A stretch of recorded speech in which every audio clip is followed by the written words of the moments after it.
On July 4th, the 16th annual Silvretta Classic Rallye got underway. And for the fourth time, electric cars were part of the field, while the vintage classics won over a new generation of fans.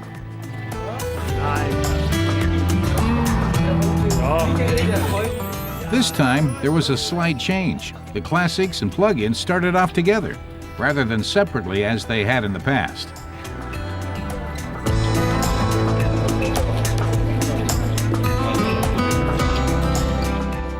Even some of the vintage cars had been converted to the new technology. One vintage classic after another rolls off the starting ramp. But before they do, each driver gets a little good luck charm from two local children in vintage dress.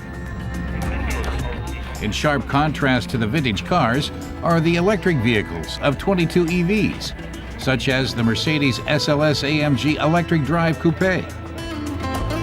Everyone drives at their own pace.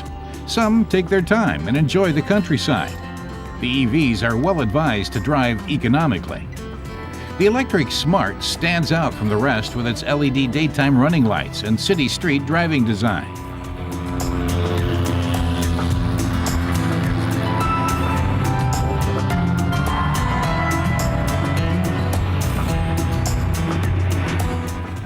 Some cars are in a hurry, like this Audi Quattro, and take advantage of the few stretches of open road.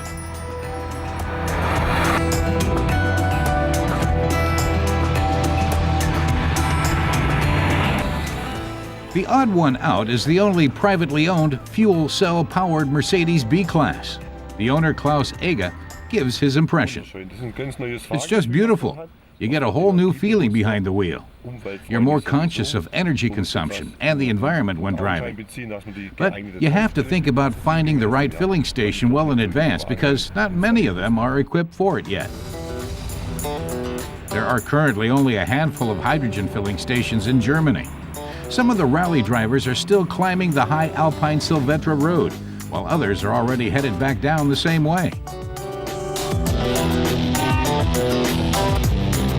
On this rally, there's always time to enjoy the scenery. Before the day is over, both the vintage car and EV drivers have to pass a special stage. The idea is to drive a certain distance in a predetermined time as precisely as possible.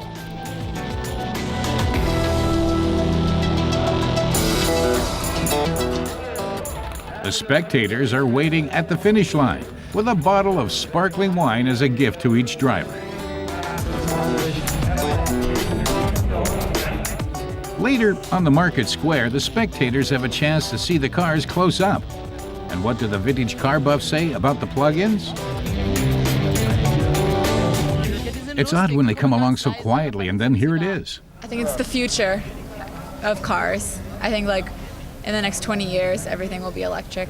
Modern technology is good to see, but the classics aren't bad either. He has never driven an EV, but would like to try it sometime. Others wouldn't hear of it. This man says a real engine has to have at least 12 cylinders. Urban Priel says it's time people change their way of thinking about new cars. Certain things just need to be taken good care of, and they'll last longer. It's been calculated that driving a car for 20 years will use about the same amount of energy resources as it takes to manufacture and then scrap it. So it makes sense to keep a car and drive it just as long as possible. Getting an electric car to drive as long and as far as possible is the aim of current research and development on EVs, such as the hybrid XL1 from Volkswagen. The Smart electric drive is already on the market. In Germany, it starts at just over 13,000 euros.